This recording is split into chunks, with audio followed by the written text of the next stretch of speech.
What's going on, everybody? It's Boomtown Pod, all things MMA. I am your host, Andrew Con Sutton. Good to see you guys again. Been a couple of weeks. I figured probably now would be the time to drop a podcast because, like I said, it's been a while. And, of course, it is powered by the Blue Collar Media Group and the Saskatchewan Podcast Network. Riding solo on today's edition. Sully is just doing some schoolwork, getting busy with things. I thought, hey, why not drop a mid-afternoon episode? I am off today from my actual job, so I figured, hey, why not talk a little UFC, a little boxing, and a little Bellator, because there has been a ton to get to, so I figured now would be the time to do so. I'm very happy to be with you guys, of course. Like I said, Stellar Gear, man. They are our episode sponsor, as always. Shout out to Dana and the crew over there in Saskatoon, the best of best people when it comes to helping us out, man. If you're looking for summer clothing, they just released a bunch of brand new stuff. If you're looking for some jeans when those nights out, Rock Revival jeans, they got those for you. If you're looking at perhaps, let's say, some sunglasses, Ray-Ban and Oakley's, they got you covered on those as well, man. It is, it's summer. It's busy season. You want to look good always. This shirt right here, you betcha. If you're listening to this live, watching it on Facebook, thank you for tuning in. This is part of their gear, man. They've got a ton of great stolen product as well.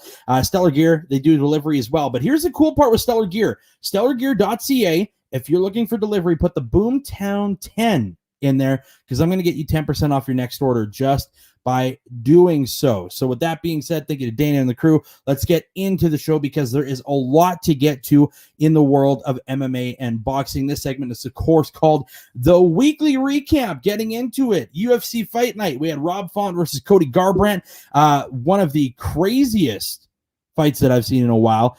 These guys were just throwing. Rob Font looked absolutely amazing during this entire performance. I'm not going to take anything away from him in that regards. We here took Cody Garbrandt, as you recall, a couple weeks ago. We said he would be the favorite, hands down, to win this thing, and it didn't end up being that way at all. It was a tremendous performance by Rob Font. Rob Font actually training out in Boston, actually trains with some friends of the show, the General Steve Reisner and his friends over at the crew there at their gym. So very, very cool stuff. Hopefully one day we can get Rob on to discuss his breakdown on that fight. But Rob looked fluid throughout, landing almost 52% of his punches during the entire fight. So that was pretty spectacular in its own. So I do have to give it up to Rob Font. That was a hell of a performance. Cody Garbrandt, I don't know yet, man. Cody Garbrandt's still one of my favorite fighters. I still think he's a top 10, top 5 bantamweight, and I think he really proves why in that fight. It just looked like he lacked the killer instinct that he has had so many years before. He was just not throwing as much. He wasn't, going off of his counters as much. He was really good with his wrestling, which was very, very, very incredible for him. As we all know, Cody Garbrandt is very heavy-handed. So his wrestling, actually his takedowns, he was doing tremendously well on. He was shooting at will with Rob Font, and he kind of stopped using that. So I was a little confused on what he was doing there. It seemed to be working, but of course, as we all know, Garbrandt is going to throw bombs. That's what he's going to do in a fight, and Rob Font just beat him at his own game. He was a better strategic boxer. He had better hands in that fight. He looked way more well-rounded during the entire thing. So, congratulations to Rob Font, who's obviously going to get a top 3 performance fight coming up next, which is going to be awesome for Cody Garbrandt. I really don't know who the matchup is for him next. The Bantamweight Division, man, it was so funny because years ago we were talking about the Bantamweight Division perhaps being crumbled. We had no idea that the Bantamweight Division was even going to be working anymore. There was talks that after Triple C went on his run of beating Dillashaw, that division was going to be killed off for good. And I know that had a lot of people stressing. So this is actually absolutely incredible that, we're talking about the bantamweights in such a high regards. Reaching out to Graham here on Facebook saying Font was incredible. He was, man, taking nothing away. His performance was absolutely tremendous from start to finish, all 5 rounds. And he tested Cody's chin really, really well, because let's face it, the one thing that's always kind of eluded Cody Garbrandt has been his chin in his career. So it was good to see that fight go 5 rounds. Again, Rob Font definitely going to get a contenders fight here. Probably going to get a title fight at some point if he continues to rack up performances like he did on there. Also on that card at UFC Fight Night was Jan versus Braza. Carla Braza going on a 5-fight win streak now. She is, looked really, really good. Her wrestling looked incredible the entire time, getting that second round finish at TKO stoppage. It didn't even look close, man. She got her in that crucifix position, started nailing some elbows down, and man, it was nasty. Carlos Braza, obviously, I think right now, for bang for my buck, is probably the best number one contender in that division. To see her, kind of go through the little bit of a fall that she did after losing the championship and then moving her way back up has been absolutely incredible. So Carlos Braza is definitely somebody in my books who will probably make a title fight push very, very shortly. Once again, thanks everybody for tuning in. This is, of course, the Boomtown Pod episode number 18. One of the cool things with the Boomtown Pod so far has been the ability to not only just talk, MMA and stuff like that, but actually this past 2 weekends ago when we were able to do this with you guys, I actually got to be part of the media room for UFC or for Bellator 259 Cyborg versus Smith. And, the experience itself was insane, to say the least. Like, it was definitely one of the coolest experiences that I know that I'm ever going to have and continue to have. And I've been really building up a relationship with Bellator and their people there, which has been just tremendous for me. But that card, top to bottom, was so good. Really getting to talk to the fighters, getting to really experience what it's like to be in the media room. A year and a half ago, I guess now, I decided to come up with this podcast. And I was like, hey, I really want to talk about things that I'm passionate about. MMA is probably one of the biggest sports that I am the most passionate about.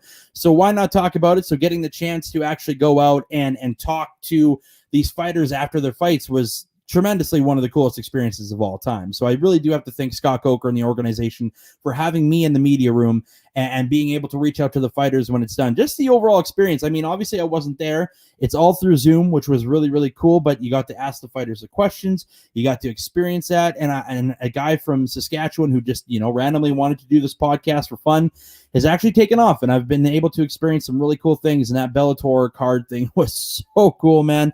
And like I said, they've reached out to us, and it looks like 260 will be doing some media coverage as well. And I am really looking forward to that. So we're just continuing to build a brand here, which is completely awesome. But into that fight card, Bellator 259, Cyborg versus Smith. Unbelievable. Super cool. Chris Cyborg, to me, is one of my favorite fighters of all time. When I was growing up, this woman has just dominated. Obviously, she had her steroid scandals. It's not lack of controversy throughout her career. Her and Leslie Smith matched up prior to this matchup in the UFC, where it was an absolute domination by Cyborg. And this fight, pretty much the same, but it was for 5 rounds. I mean, Cyborg really dominated the pace the entire time. There wasn't even a question in my mind that she was going to win that fight. She looked so good the entire time. Cyborg is just an absolute monster. Leslie Smith, I will give credit where credit's due. She fought with a ton of heart. It was a passionate fight for her. She didn't exactly look, scared to be in the octagon with a Chris Cyborg who scares the shit out of most people, but she looked really, really, really good. So, I mean, for that aspect, I give Leslie Smith a ton of credit. Chris Cyborg is an absolute freak in there, like I said, and just dominated all 5 rounds. And it wasn't even close. There were some, some shots there that Smith landed on Cyborg that, might have tested Cyborg a little bit, but through it all, I mean, it wasn't really much of a competition, a big fight, but Chris Cyborg continues to be one of the biggest 145 fighters of all time. I mean, she just keeps growing that legacy even more each time, which is absolutely tremendous. But yeah, shout out to Bellator, like I said, for having us in there. It was one of the coolest experiences of all time. The media room was just something else. I mean, after the fight, it's so crazy because you don't realize that when the fights are going, there's a fight going on, you're in the media room, so you're kind of watching that, and you're kind of talking to the fighter, and you're just watching both things, because you really want to analyze it. And I'm a guy who analyzes the sport, so super cool to have that. And again, thank you to Scott Coker and the group for having us on. And so now we'll transition a little bit from the MMA world into the boxing world. And where would I be without talking about the Pauls? I mean, I hate that I have to do this. I really do.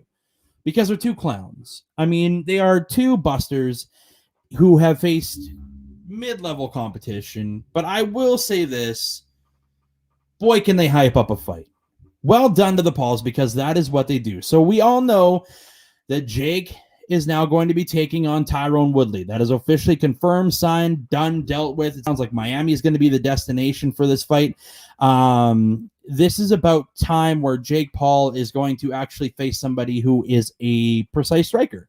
I mean, yes, you look at Tyron Woodley's record in his MMA day or his MMA career in the last little while, he's obviously tailed out.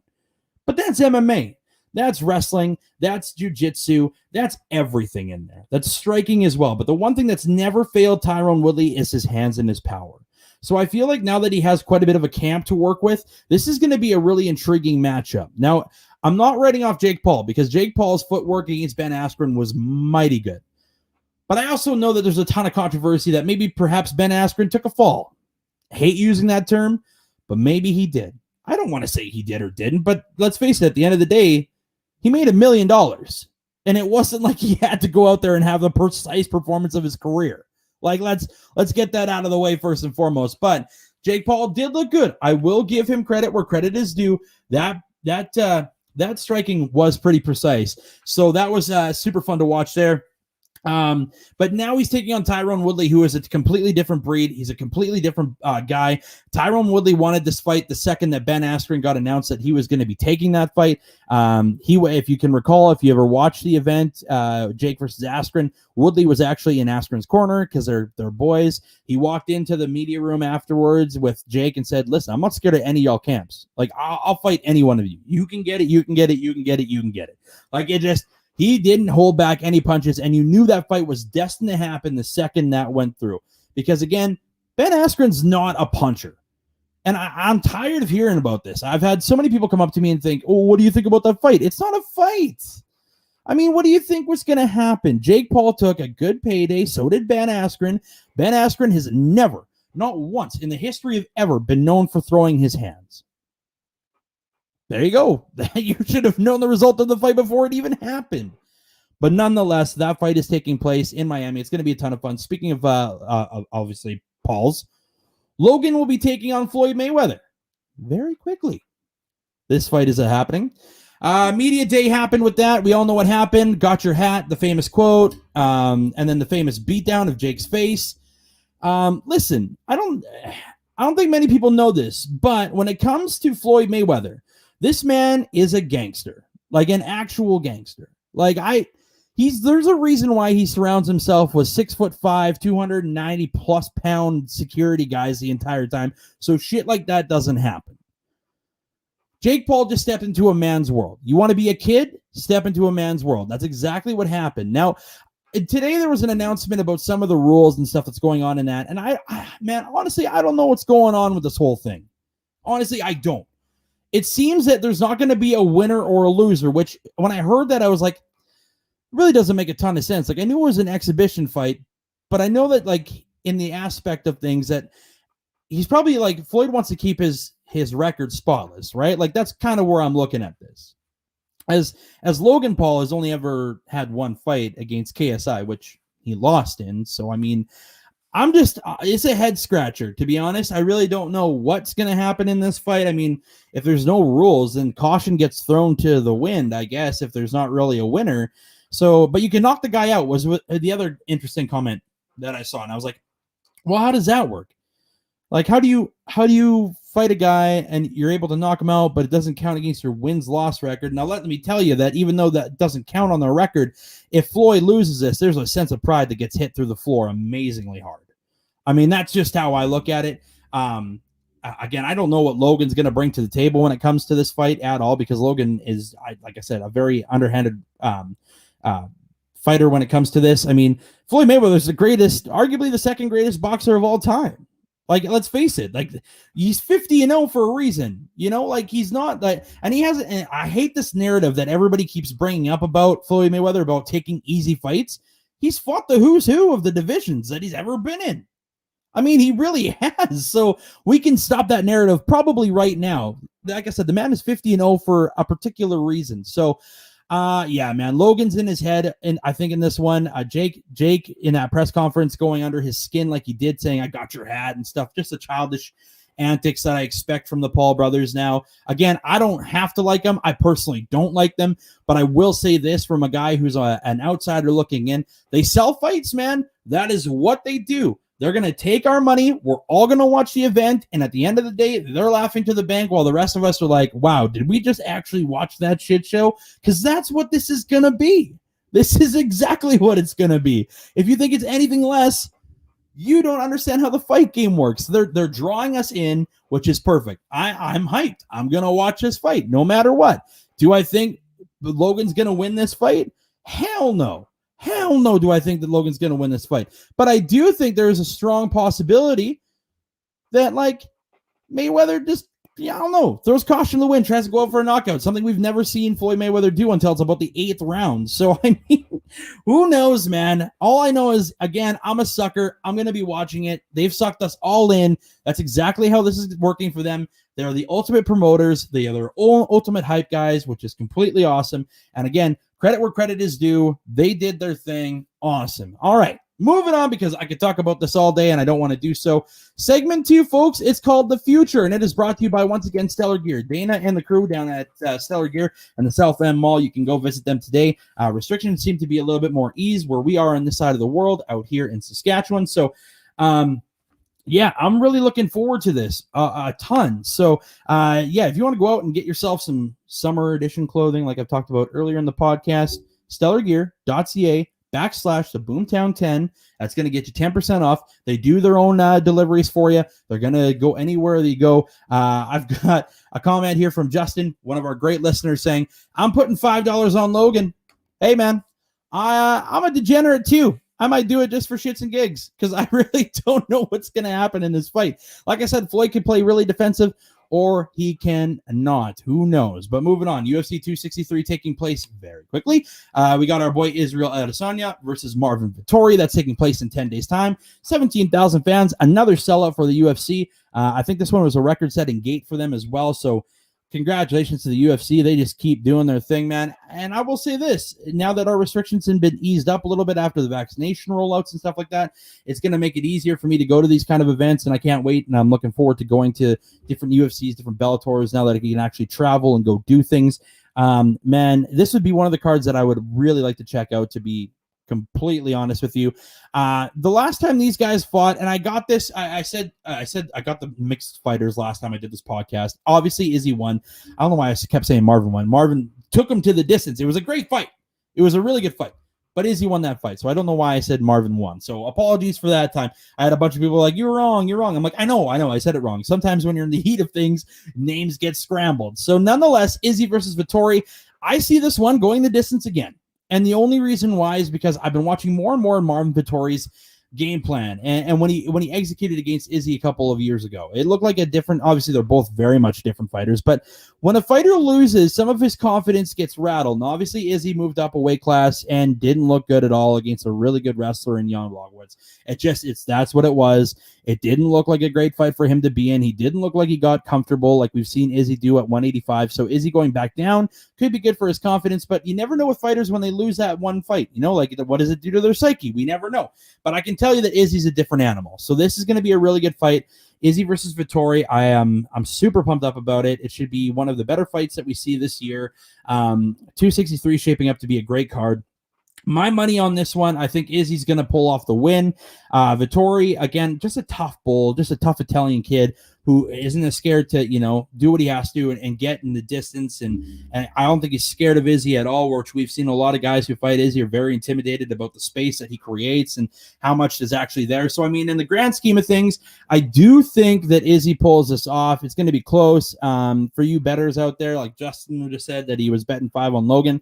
Hey, bet 5 on Marvin Vittori. Could be good odds, man. I haven't checked the odds lately, but I do figure that he'll be quite the underdog when it comes to this fight. But, I mean, last time they fought, they went the distance. So you could put some money on that and maybe, never know. Just MMA in general is one of those sports where something could freakishly happen and then you win a bunch of money. Thug rose for me. That's what happens. The co-main event in that one, though, the rematch, baby. This one's going to be a burner. I am so excited about this one. Davison Fierro taking on Brandon Moreno. Last time, if you missed this fight, that was in the obviously the UFC Apex when the pandemic was going on. This was, I think, for me, the fight of the pandemic. It really was. It was the fight of the UFC Apex.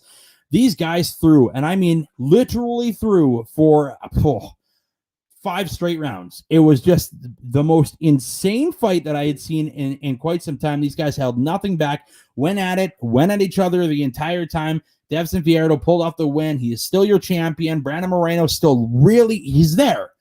I think this camp and a little bit of extra time and having faced Deiveson before, I think gives him a little bit more mental advantage in this fight. I think Brandon Moreno comes out and does really, really well. Do I think he beats Old F? I don't know, man. I don't know. I've been struggling with this fight the more and more I talk about it. But I do think Deiveson has enough in his arsenal. I think he really needs to go back to wrestling. He tried to outstrike Moreno, and Moreno was like, hey, if you want to play this game, let's play this game. So it's going to be an interesting matchup nonetheless. The Boomtown pod is going to go with Fierro in this. If you're doing any betting, there's 2, I guess, small parlays if you wanted to, and here's your third. 263 Diaz versus Edwards. Nathan Diaz makes his return. Obviously, this fight was supposed to happen at UFC 262. There was a slight injury to Nate Diaz. This is a fight that I'm really worried about. I know we're only 10 days away, but with the Diaz brothers, you really never know if a fight's going to happen until the day of the fight. I mean, that's just a realistic thing with this. And I'm sure it gives Uncle Dana a ton of headaches. I'm sure it does, because there's no way that you can ultimately plan for Nate Diaz being there and having, you just don't know. It's the certainty. It's the realm of the unknown with Nate Diaz, if you will. But this fight, I don't see lasting very long.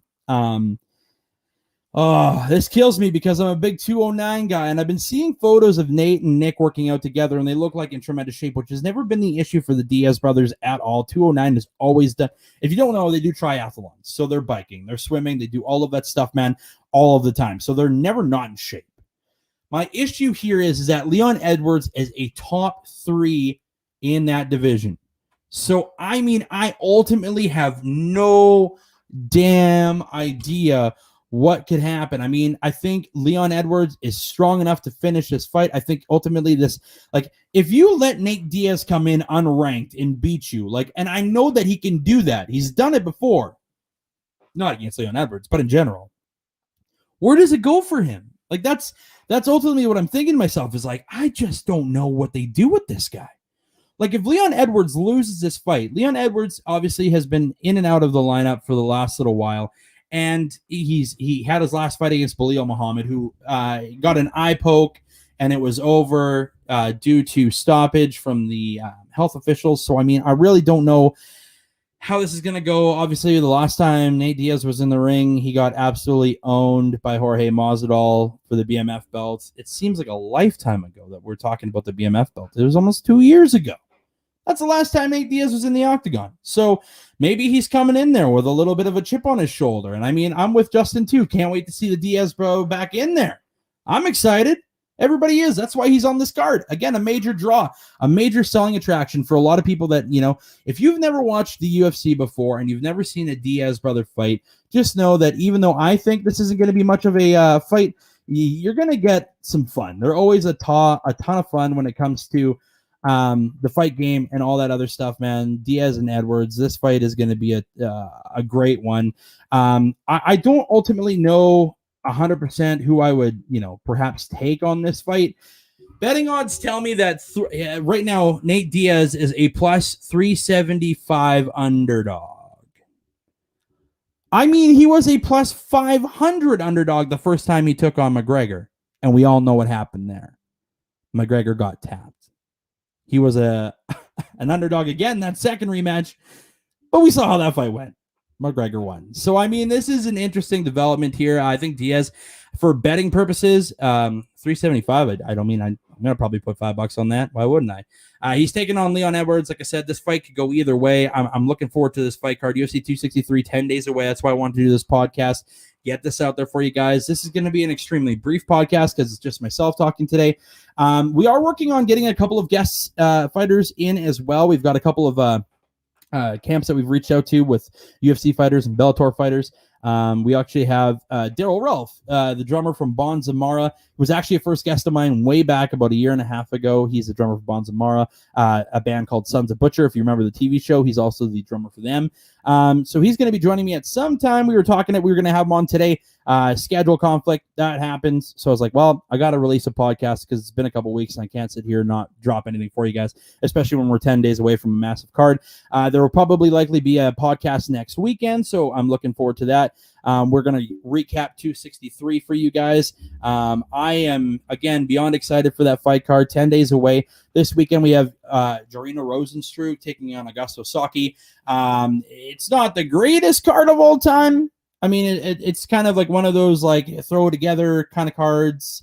Walt Harris is in there as well. I mean, I really don't know what's going on with this fight night. I really don't even know what to tell you for betting odds, but I can tell you that Rosenstruck has disappointed me a bunch of times. So, especially that last performance where against Cyril Gaines. So, I have no idea what's going to happen in this one, but nonetheless, I just want to say reach out and thank you guys so much for tuning in. And again, thank you to Bellator, Scott Coker, and the organization for Bellator 259 for having us on in the media room. It sounds like Bellator 260. We're going to be in the media room again. So again, thank you so much to those guys for having us as part of it. It's so great to build those relationships. And to be honest, we've been doing this for a year and some. So, I mean, this is slowly growing, and I appreciate you guys' feedback and your guys' support throughout. It does sound like I can confirm that we're going to be, once the restrictions are a little bit lifted here in Saskatchewan. I know today we're at 50%, but we're going to be waiting until full capacity hits. And it sounds like things with Ballers are going to be back up and running, which is awesome. They're a great establishment in Regina here. They've been holding, we've been doing a couple of live events with them, giving stuff away from our great sponsors. They give some stuff away as well. And us here at Boomtown Pod have been giving things away as well. So, I mean, until then, we'll keep you guys posted. You can check us out on our socials. You can find us at the Boomtown Pod on Instagram. You can also find us at the Boomtown Pod on Facebook. All things MMA. We always share a ton of stuff on there. And Twitter as well. We're pretty active on there. You can find us again at the Boomtown Pod. I'd also like to take a quick second to thank Cody Quinn and the 10 podcast for having us on. If you missed it, you can follow us, like I said, on Twitter and check out that interview that I did with them. We kind of slightly discussed the 10 greatest lightweights of all time. So I guess I should say congratulations to Charles Oliveira, who shot up in my rankings, obviously beating Michael Chandler at UFC 262. I guess that was a great fight. I didn't want to touch much on it because it's pretty much so far gone. But Michael Chandler looked like he was going to win that fight in the first round, and then boom, Charles Oliveira in the second round showed him that a true heart of a champion is there. So congratulations to him on being the new lightweight champion and probably moving into GOAT status. I mean, it sounds crazy in the lightweight division because Habib is there, but 9 fights in a row and he's won the title. That's pretty impressive. It's a big winning streak. So nonetheless, thank you guys for tuning in. You can again find us on all of our socials. We appreciate your guys' comments today. We appreciate you guys reaching out and sharing the videos. And yeah, bigger things are coming, and I can't wait to join you guys for UFC 263's recap.